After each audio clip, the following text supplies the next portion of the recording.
Trailer for sale or rent. Rooms to let. Hi everyone.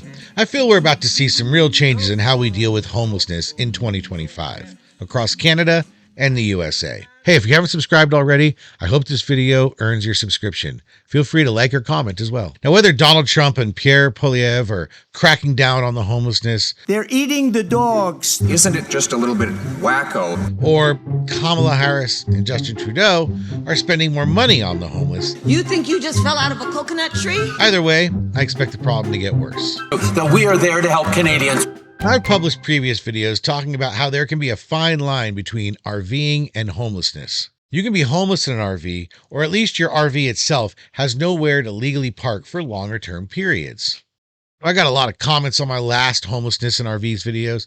Thanks for everyone's feedback, although some of the comments were a little rough. Here's a sample of just some of the 600 comments that I got. If the government can provide affordable subsidized dwellings, they should allow subsidized RV parks. Homelessness doesn't give you the right to trash stuff.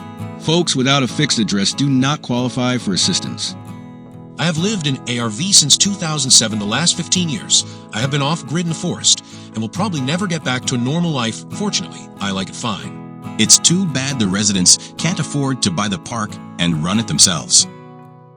In this case, we have people who are housed in RVs but have nowhere to legally park them.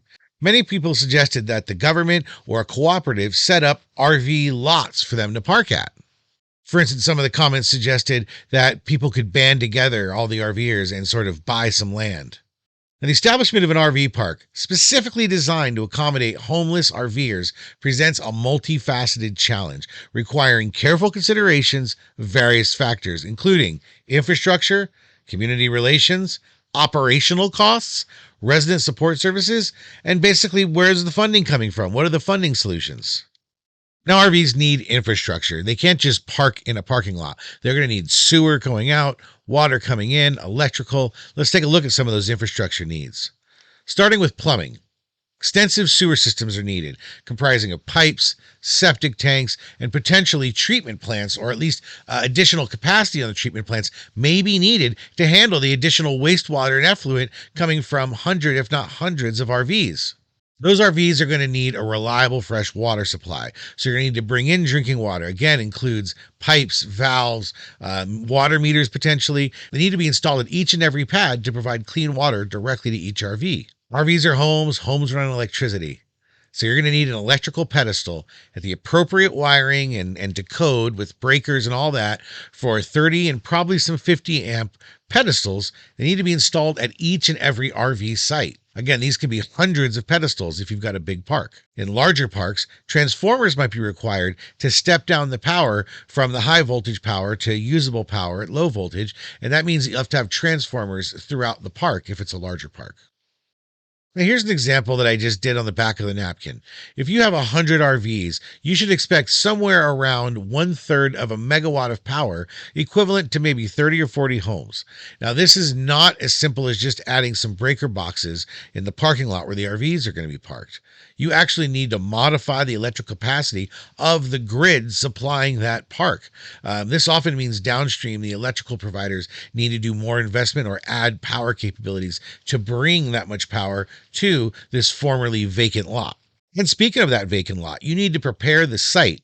That means you're going to need to find suitable land that you can either lease long-term or purchase if you've got the finance to do it. And that leads to exorbitant land costs, especially if you live somewhere like in Vancouver or around some of the big cities like San Francisco, Los Angeles, Seattle, for instance. And that land is going to need extensive grading and leveling to make sure it's able to handle a full park and have drainage and all that stuff. That means you're going to have to do cut and fill in different areas, and you need to basically create a stable foundation for all these hundreds of RVs to park on.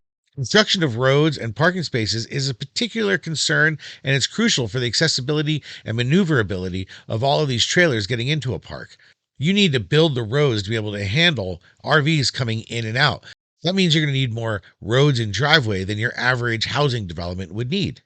And finally, you need the installation of adequate lighting and security systems just to ensure the general safety of all the residents and their belongings. You don't want to have this pitch black park filled with low-income people at night. It's really a recipe for crime. And speaking of crime, let's talk about community relationships and NIMBYism. And NIMBY means not in my backyard. There are negative perceptions surrounding these RV parks.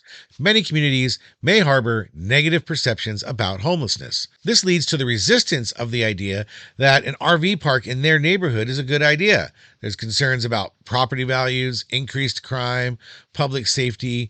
Unfortunately, whenever you do have a large group of lower income people in a public housing situation, there tends to be slightly, if not significantly higher crime. This is just a mathematical reality of a concentration of low income people. There tends to be more crime. Now, how would you feel if one of these RV parks built for like homeless RVers was going to open up on your block? Would you support it? Comment below. Another thing to consider is zoning restrictions.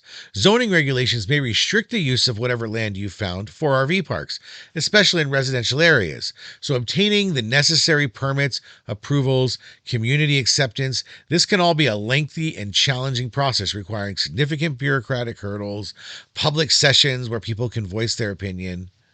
And if my comment section is any indication, there's a lot of people who aren't too sympathetic to these homeless folks' cause.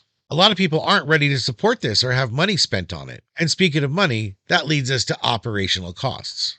If you're going to have an RV park, you're going to need to have staffing. That means hiring and training qualified staff to manage the park. This includes sometimes security personnel, maintenance workers, and if you're going to have a high concentration of low income and unemployed people, you may want to think about social workers or adding that to the mix. Of course, for all that water and electricity, there's going to be ongoing utility costs.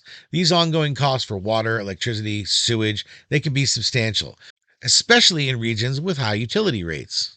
And I'm sure in most places where you can find that housing is overpriced, you're also going to find that the utilities and such are pricey. I mentioned maintenance personnel. This park is going to need regular maintenance of infrastructure. That includes plumbing, electrical, road repairs. This is going to be essential to the park's functionality. And part of maintenance is keeping the park clean and graffiti free, because when you start to let that stuff get away from you, it leads to higher crime and lower income problems. And that leads us to security. You may need to implement some fairly robust security measures, such as surveillance cameras, security guards, maybe some kind of access control to residents only. This is critical to protect the residents and the property. Again, if you're going to create a high concentration of low-income individuals, you're going to need to put a little extra energy towards preventing crime. And again, part of keeping things clean and sanitary is effective waste management. That means trash collection, recycling programs, some kind of hazardous waste disposal for people for their batteries and oil. And all this type of thing is necessary to keep a clean and healthy environment. If you don't give people the avenue to properly dispose of things, they're going to dispose of it anyway. Again, you need to build the environment to handle essentially a lower income social group, which is why you also might want to think about resident support services. Not something you would normally think about with a commercial RV park, but you might need to if you have an RV park specifically designed for homeless, low-income, and troubled individuals. Mental health counseling. This means you might want to provide access to mental health professionals. You might want to address the emotional and psychological challenges that's faced by homeless individuals. Substance abuse treatment, offering some kind of support services for folks who are hooked on drugs, counseling services to help residents overcome addiction. This can be important if you have a low-income group. And like a lot of my comments say, why don't they just get a job? Well, you may need to start with some job training and placement. This means providing training and programs to equip residents with marketable skills that they can actually use to assist in job placement. Healthcare access. Placing this near or having some kind of healthcare nearby could really be helpful to facilitate the access to these healthcare services. This includes primary care, dental care, mental health services.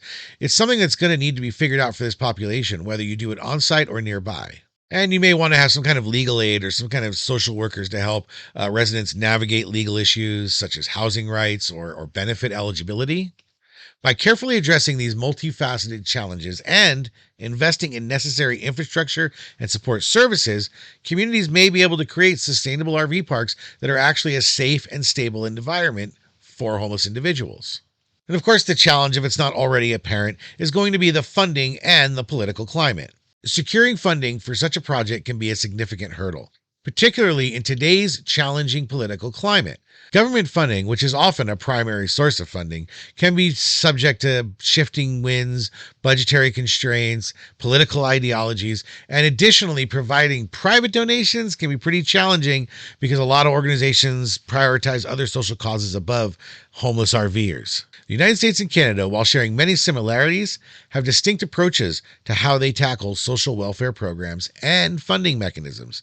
In the U.S., government funding for social programs, including housing initiatives, can be a bit more politicized, regionalized, and subject to partisan debates. This can lead to inconsistent funding, policy changes, and geographic differences in how they deal with homelessness. In contrast, Canada often has a more centralized approach to social programs with a stronger emphasis on social safety nets and government-funded initiatives. However, for large-scale projects, funding can be a complex process requiring significant advocacy, lobbying efforts, just like in the U.S. Opponents say more funding in a welfare state leads to dependence and furthers the issue. Others feel that more public resources is the main way to solve this problem, not less resources. The establishment of an RV park for homeless individuals is a complex undertaking that requires careful planning, significant investment, and ongoing support. While it presents a potential solution to the housing crisis, it's essential to acknowledge that there are numerous challenges involved with trying to just have everybody live in an RV. From securing funding, navigating bureaucratic hurdles, to addressing the community concerns, providing these essential services, and funding for all of this. These projects demand a multifaceted approach. By working collaboratively with government agencies, nonprofit organizations, local communities, most importantly, it's possible to create sustainable and compassionate solutions for homeless individuals. Ultimately, the success of such initiative depends on a collective commitment to addressing the root causes of homelessness, providing comprehensive support services, and fostering a culture of empathy and understanding is key here. By investing in the well-being of our most vulnerable citizens, we can work towards a future where everyone has a safe and secure place to call home. But like I said earlier, would you want to live next door to an RV park that's built for these formerly homeless RVs? How are we going to solve this problem?